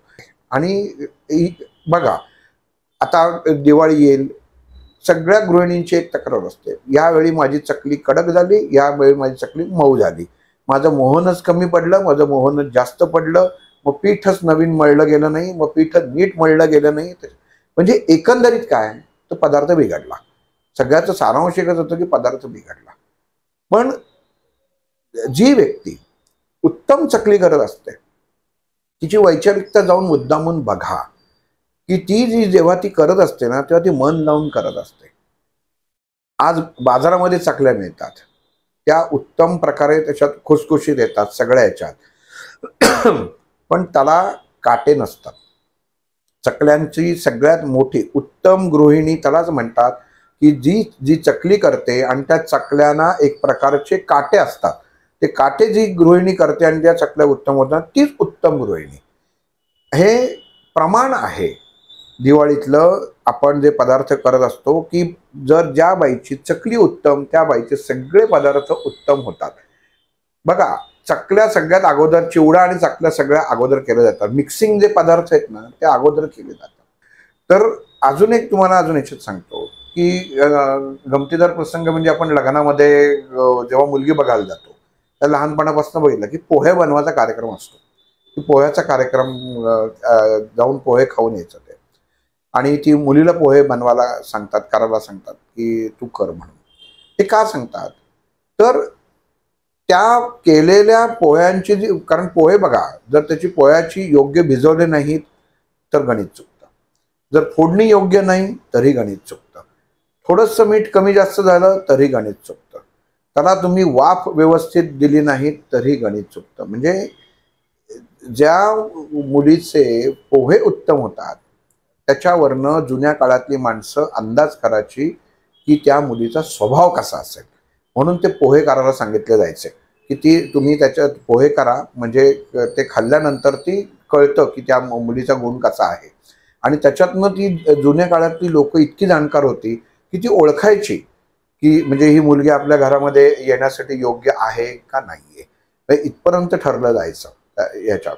ह्या दुसरं आपण याच्यात बघतो की गायनाचा बघणं की मुलीला गाणं येतं का, हा विनोदाचा जरी भाग असला ना तरी त्या काळामध्ये देवांची नावं घेतली जायची की त्या मुलीचा जो स्वर असायचा त्या स्वर हा अन्नामध्ये अमृत तयार करतोय का विष तयार करतोय, हे इतकं त्याचं मोजमाप होतं की एखादा स्वर जर उग्र असेल तर त्या घरामध्ये तो अन्नामध्ये विष उत्पन्न करतो आणि घरामधलं वातावरणही खराब करू शकतो आणि घरामध्ये तुमच्या दारिद्र्य येऊ शकतं, किंवा उत्तम असेल तर भिकारी माणूस सुद्धा श्रीमंत होऊ शकतो, इतकी ताकद या कंपनामध्ये आहे.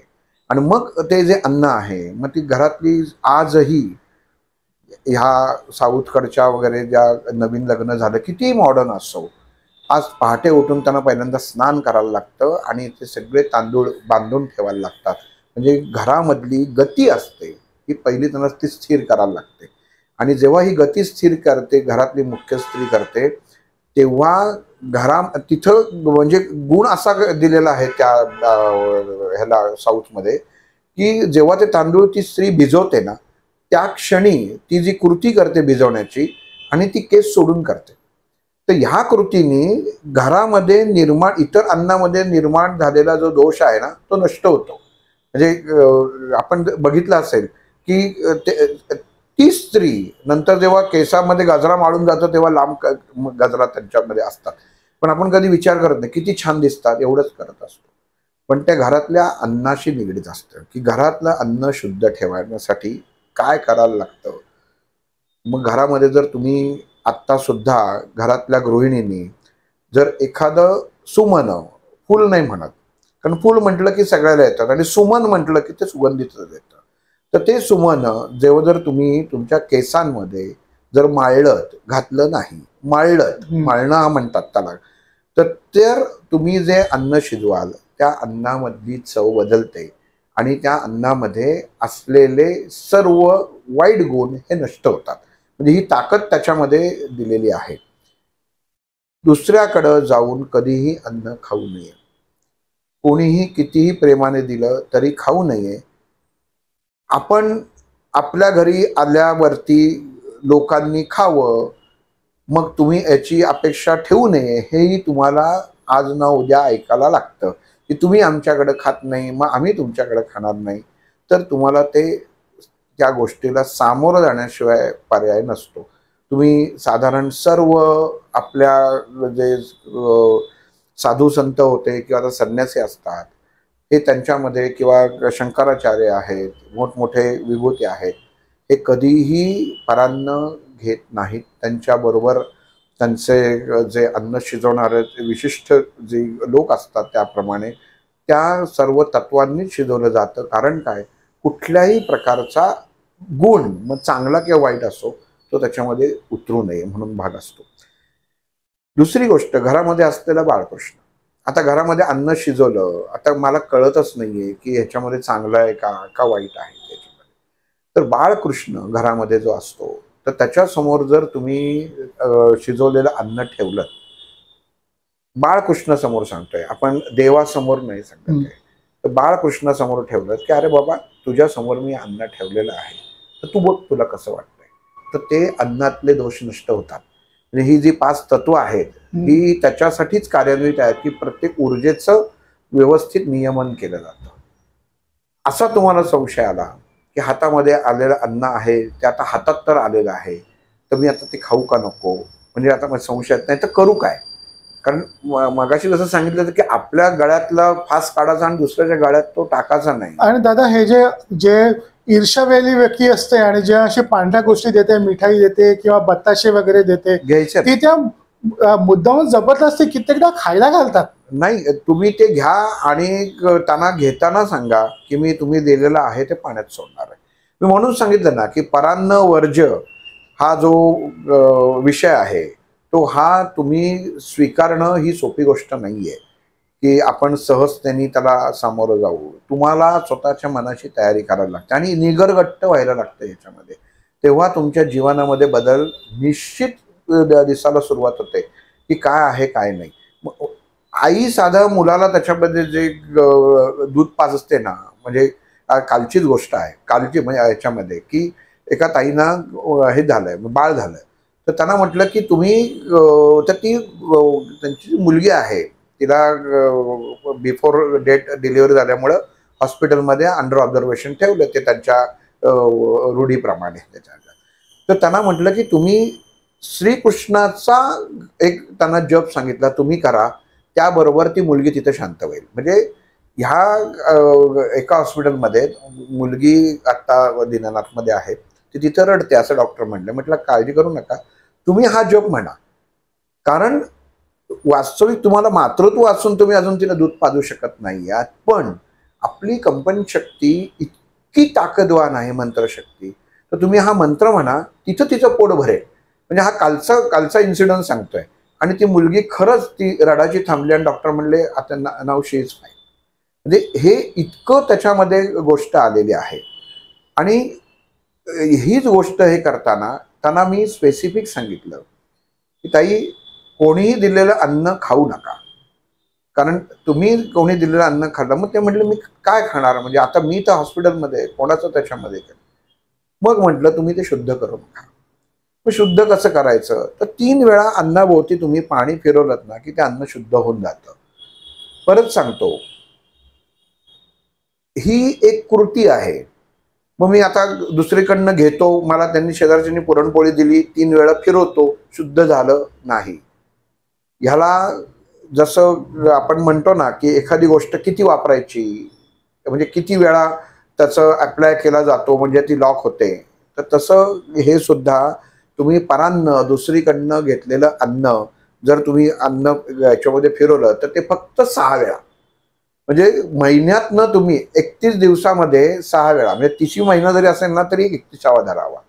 तर त्या 31 दिवसामध्ये 6 वेळा तुम्ही परान्न कोणाकडे जर खाल्लं तर तुम्ही त्या ताटाभोवती जर पाणी फिरवलं तर त्याचा तुम्हाला त्रास होत नाही आणि देवाला त्याचं नैवेद्य दाखवलं तर तो कमी होईल. पण शक्यतो हे टाळणं हेच याच्यावरचं एक उत्तम टॉनिक आहे. कारण ह्याच्या आणि आपण घेतलेलं कोणालाही देऊ नये की मी इथनं आणलेलं आहे. म्हणजे ह्याच्यातनं प्रचंड घरामध्ये वाद, मी का तुम्हाला सांगतो की याच्यातनं उपाय होण्यापेक्षा अपायच जास्त होणार आहे. कारण ही सहज गोष्ट नाही आहे. कुठं तुम्ही आपण बाहेर गेलो की पटकन कोणाकडे म्हणतात जरा बस आला तर चहा घेऊन जा, कॉफी घेऊन जा, काहीतरी तोंडावर हातावर देतो, ह्याच्यावर देतो, ते तुम्हाला सगळं बंद करायचं. जर स्वाध्याय मार्गामध्ये तुम्हाला जर खरंच त्याच्यात जायचं असेल तर तुम्हाला परान्न हे टाळणं गरजेचं आहे. एक लक्षात घ्या, पक्ष्यांना सुद्धा कळतं काय खावं काय नाही.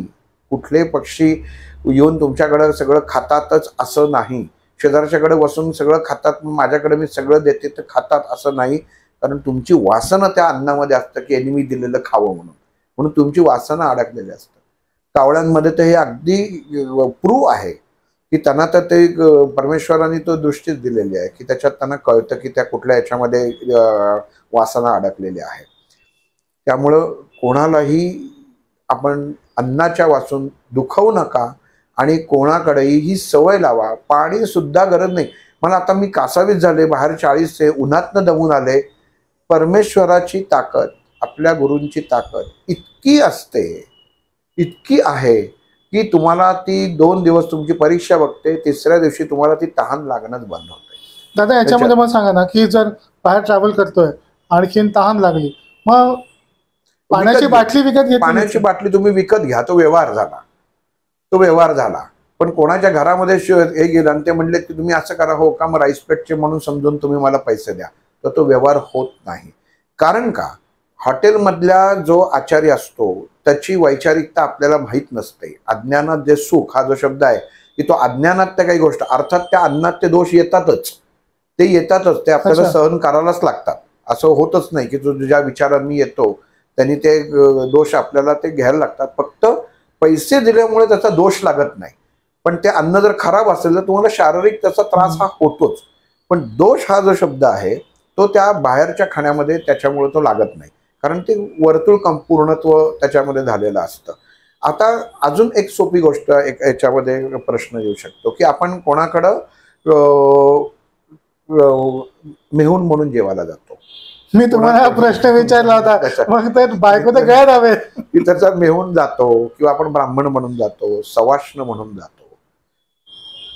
ज्यावेळी तुम्ही ह्या गोष्टींसाठी जाल, अगदी जा, त्या जिथं त्यांचे देव असतील तिथं अन्नपूर्णा असते, त्या अन्नपूर्णेला नमस्कार करा की हे आई, तुझ्याद्वारे मी अन्न ग्रहण करायला आले, तू माझं रक्षण कर. हे एवढं तुम्ही त्याच्यामध्ये म्हणू शकता.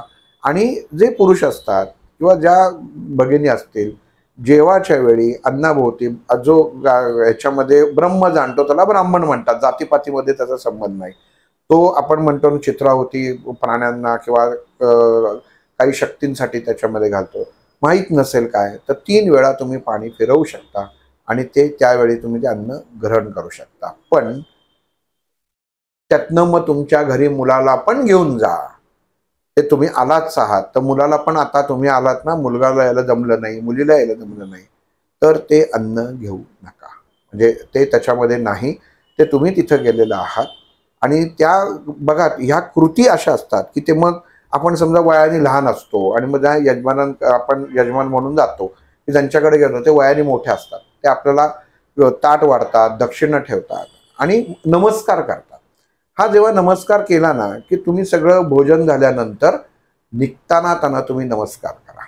म्हणजे तुमच्याकडं जे तुम्ही आत्ता या क्षणापर्यंत घेतलेलं असतं ना, त्या क्षणी ते तिथल्या तिथं रिटर्न जातं.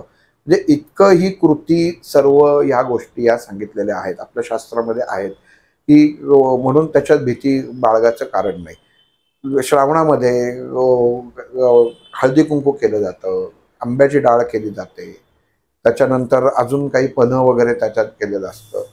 नाही म्हणायला शिकलात तर सर्व उत्तम आहे, पण घरापर्यंत घेऊन येऊ नका, कारण काही गोष्टी ह्या आपल्याला घातकच असतात आणि त्यांनी त्रासच होतो. मग हळदी कुंकाला जर गेलं आणि तिथं जर कैरीची डाळ मिळाली तर काय करायची, टाकायची का, काय ह्याच्यामध्ये करायचं, काही नाही.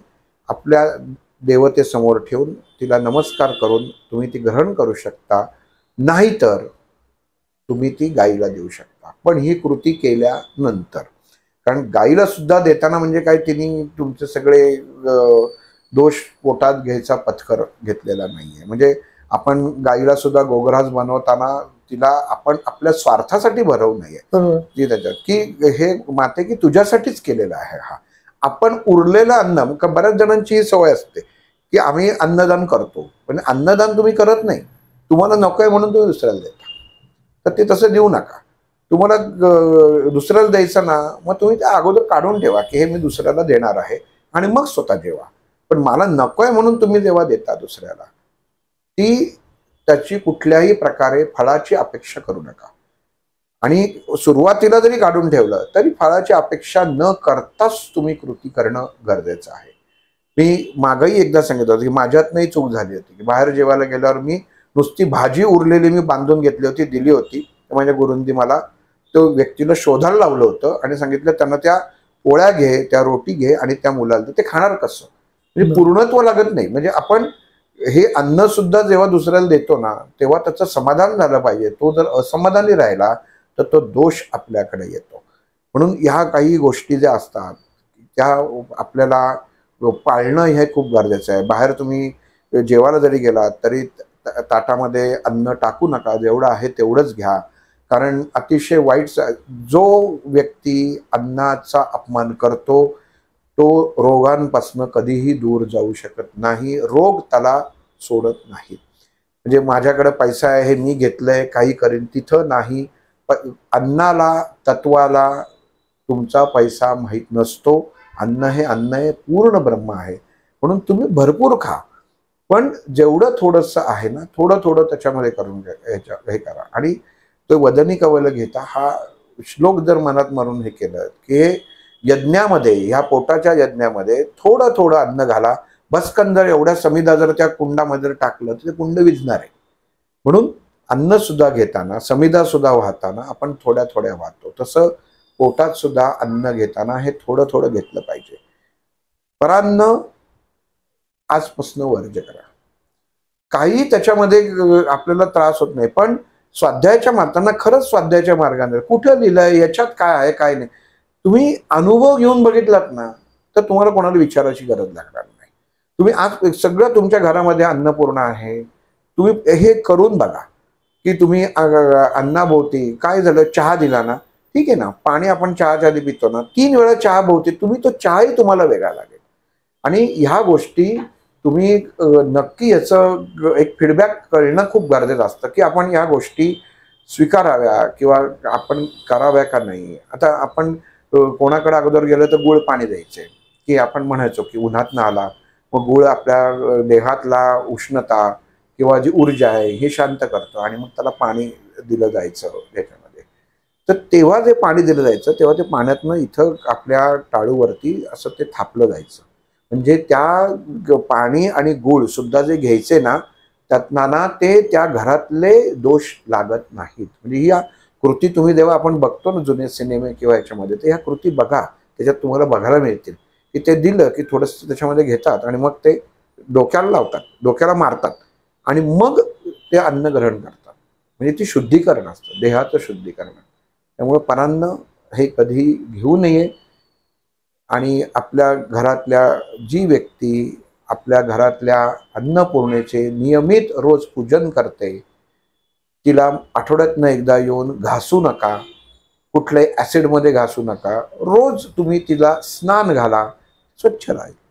पण एकदम मी महिन्यातनं एकदाच घासते, म्हणजे हे शब्द मला काही काही वेळा ऐकून आश्चर्य वाटतं. मी महिन्यातनं एकदाच उजाळा देते किंवा देते, तसं नाही आहे. रोजच्या रोज तुम्ही ह्या 5 देवता ज्या आहेत त्यांना स्नान घालणं आणि त्यांना हे तुम्हाला आयुष्यात जीवनामध्ये कुठल्याही प्रकारच्या संकटांना सामोरं जायला लागणार नाही. उत्कृष्ट घरामध्ये तब्येती उत्तम राहतील.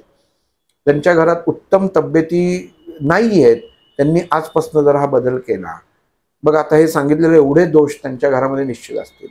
की अन्न टाकून देणं, अन्न आपल्याला जास्त शिजवणं, वाया घालवणं, हे म्हणजे तुमच्या घरामध्ये तुम्ही स्वतःच्या हाताने एक गरिबी आणताय आणि तुमच्या हाताने तुमच्या शरीराचं नुकसान करताय.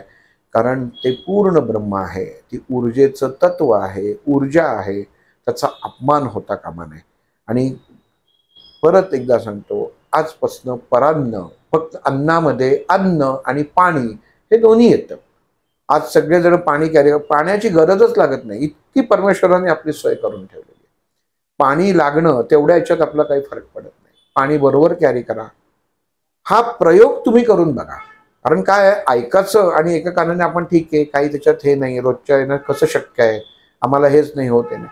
तुम्ही एकदा त्याच्यात एक आठवड्यावर प्रयोग केलात ना, मग आपल्यामध्ये जेव्हा जसं आपल्याला त्याचा अनुभव येऊन आपल्या देहामध्ये ऊर्जा वाढते, हे कळायला सुरुवात होते, तेव्हा तुमच्या लक्षात येईल की मी करत असलेली कृती ही अतिशय योग्य आहे.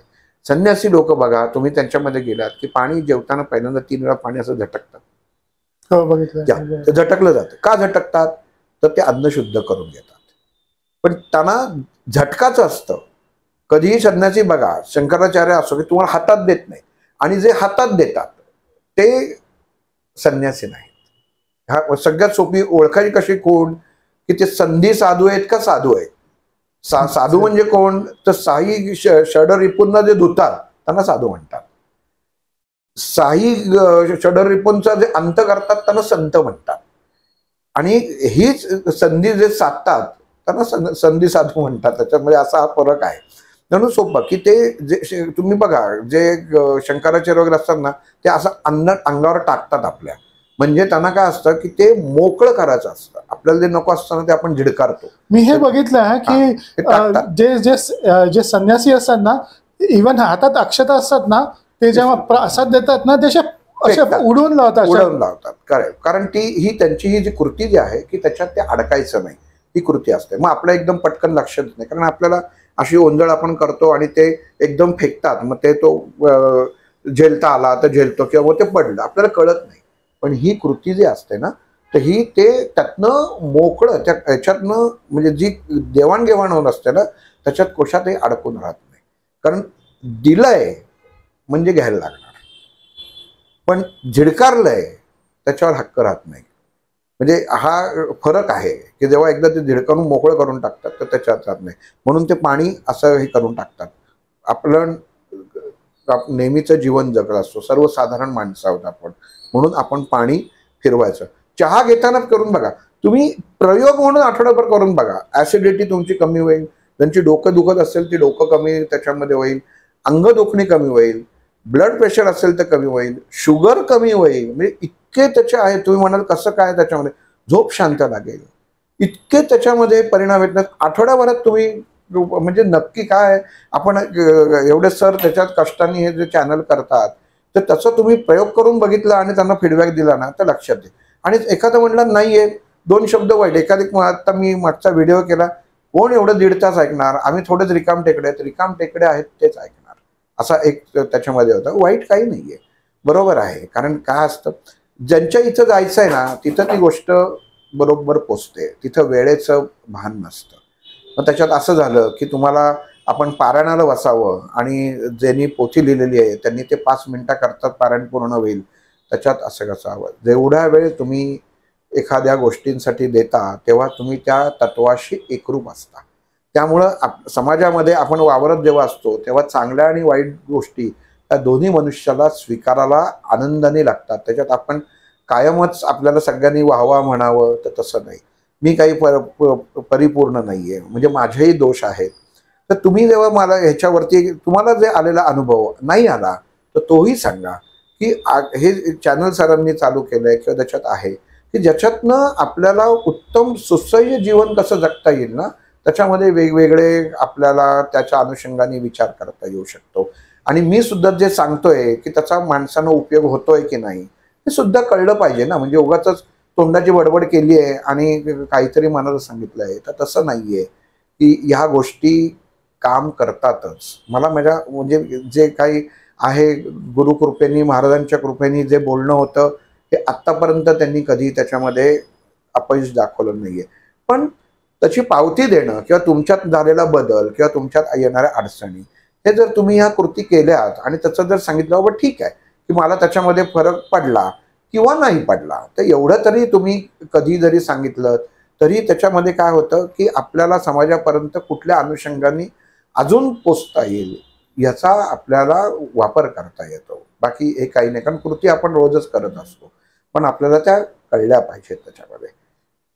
इथं थांबतो. श्रीराम. मला प्रेक्षकांना विनंती आहे की तुम्ही हे गाजराची पोंगी वाजली तर वाजली ट्राय करून बघा. मी स्वतः अनुभवलेलं आहे की मी अनवधानाने अनुभवलेलं आहे या गोष्टी घडलेल्या आहेत. तर जर मी अनावधानाने मला हे गोष्टी रिअलाइज झाल्या, तुम्ही जर डोळसपणे केल्या गोष्टी तर नक्की याचा फायदा होईल. अगदी अगदी होतो त्याचा फायदा. दादा तुम्ही आम्हाला वेळ दिला, धन्यवाद. खूप धन्यवाद. श्रीराम.